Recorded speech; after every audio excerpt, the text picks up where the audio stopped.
नमस्कार, मैं हूं मनोज टिबड़ेवाला आकाश और आप देख रहे हैं मेरा YouTube मंच द एमटीए स्पीक्स। आज हम उस घटनाक्रम की बात कर रहे हैं जिसने न केवल लैटिन अमेरिका बल्कि पूरी दुनिया की राजनीति, अंतर्राष्ट्रीय कानून और वैश्विक शक्ति संतुलन को झकझोर कर रख दिया है। यह सिर्फ एक खबर नहीं है, यह एक ऐसी घटना है जिसने तमाम देशों को वैचारिक रूप से बांट दिया है, कूटनीति को एक तरह से कहें तो असहज कर दिया है और सवाल खड़ा कर दिया है कि क्या आज की दुनिया में ताकत कानून से बड़ी हो चुकी है। हम बात कर रहे हैं वेनेजुएला के राष्ट्रपति निकोलस मादुरो को अमेरिकी सेना द्वारा जबरन हिरासत में लिए जाने की। यह मामला इसलिए भी असाधारण है क्योंकि यह किसी आतंकी संगठन के सरगना की गिरफ्तारी नहीं है, न ही किसी छिपे हुए अपराधी की।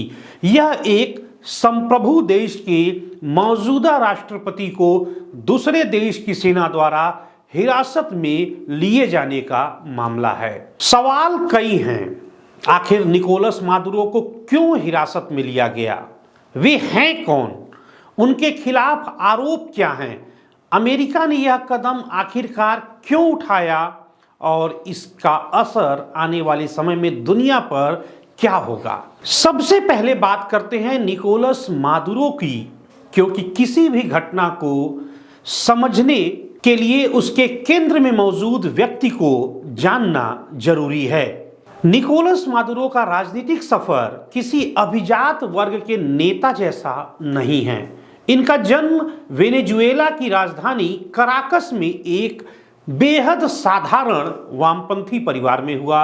उनके पिता खुद एक ट्रेड यूनियन के नेता हुआ करते थे और मजदूर आंदोलनों से जुड़े रहे।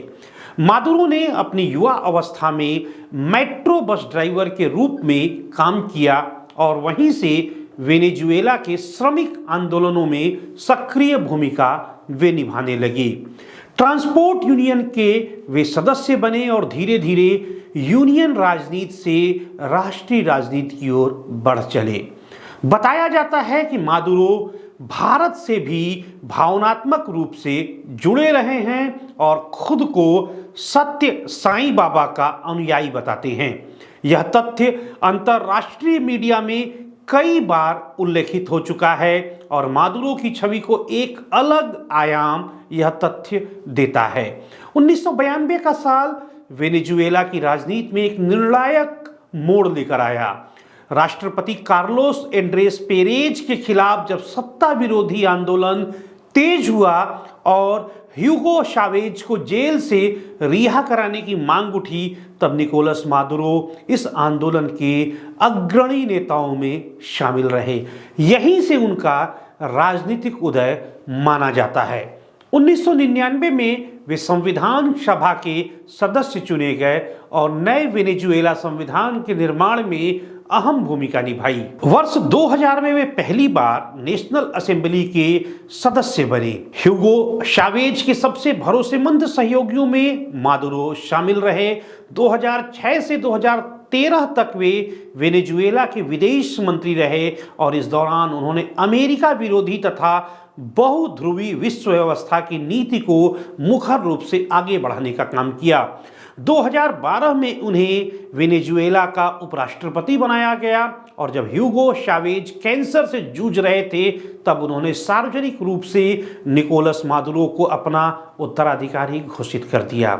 मार्च 2013 में चावेज के निधन के बाद मादुरो अंतरिम राष्ट्रपति बने और फिर चुनाव जीतकर पूर्णकालिक राष्ट्रपति बने।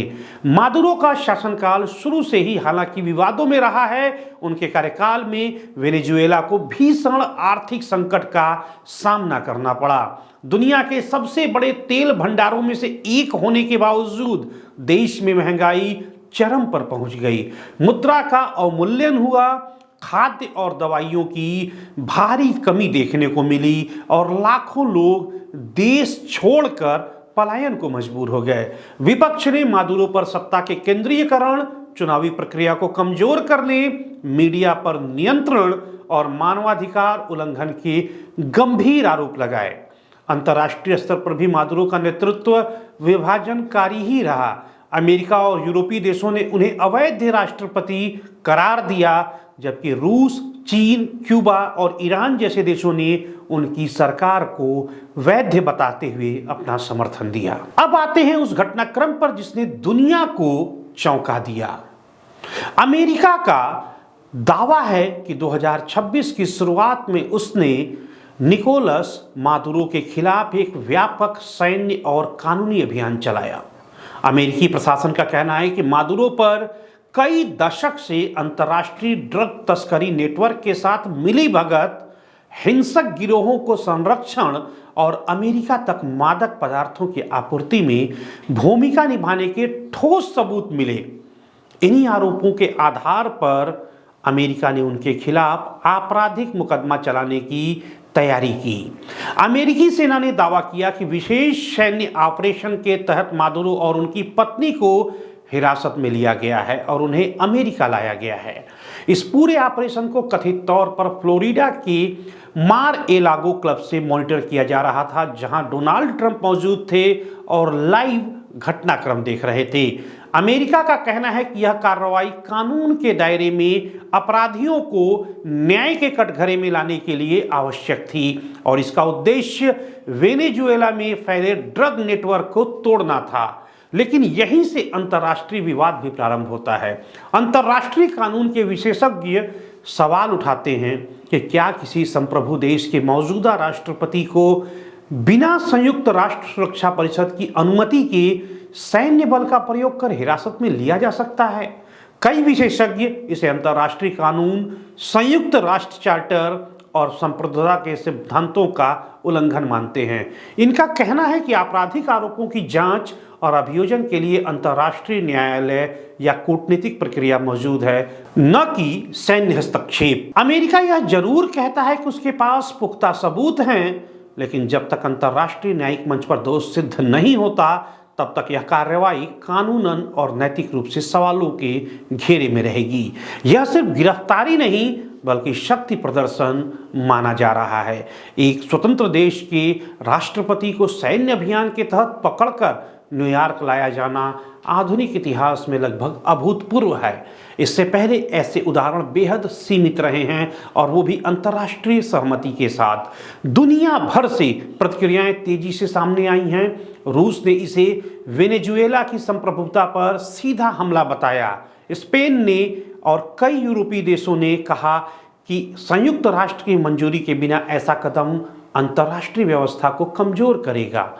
लैटिन अमेरिका के कई देशों में इस घटना के खिलाफ विरोध प्रदर्शन हो रहे हैं। वहीं वेनेजुएला के भीतर समाज दो हिस्सों में बटा दिखा। कुछ लोग इसे तानाशाही के अंत के रूप में देख रहे हैं, तो कुछ इसे विदेशी हस्तक्षेप और नव उपनिवेशवाद मान रहे हैं।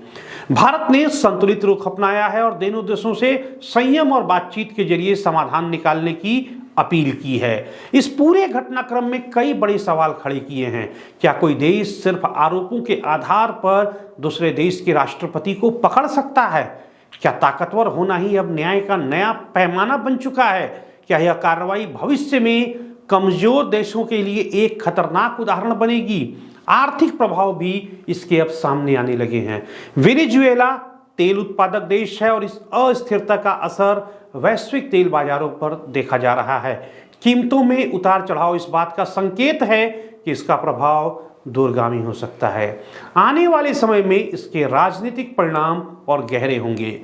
लैटिन अमेरिका में गठजोड़ बदल सकते हैं। अमेरिका, चीन, रूस के संबंधों में नई तल्खी आ सकती है। संयुक्त राष्ट्र और अंतर्राष्ट्रीय कानून की भूमिका पर फिर से बहस तेज हो सकती है। निकोलस मादुरो की हिरासत सिर्फ एक व्यक्ति का मामला नहीं है, यह वैश्विक राजनीति की दिशा, शक्ति और कानून के रिश्ते और अंतर्राष्ट्रीय व्यवस्था की परीक्षा भी होगी।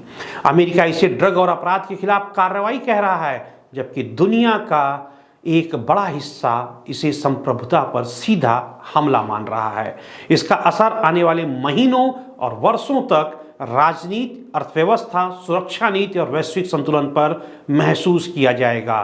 तो यह था मेरे YouTube मंच द MTA स्पीक्स पर मेरा आज का यह विशेष और विस्तृत विश्लेषण। अगर आपको यह जानकारी उपयोगी लगी हो तो वीडियो को लाइक करें, शेयर करें और चैनल को सब्सक्राइब करना न भूलें। मुझे यानी मनोज टिबड़ेवाल आकाश को दीजिए इजाजत। कल फिर मुलाकात होगी एक नए मुद्दे के साथ, इसी जगह, इसी मंच पर। तब तक धन्यवाद।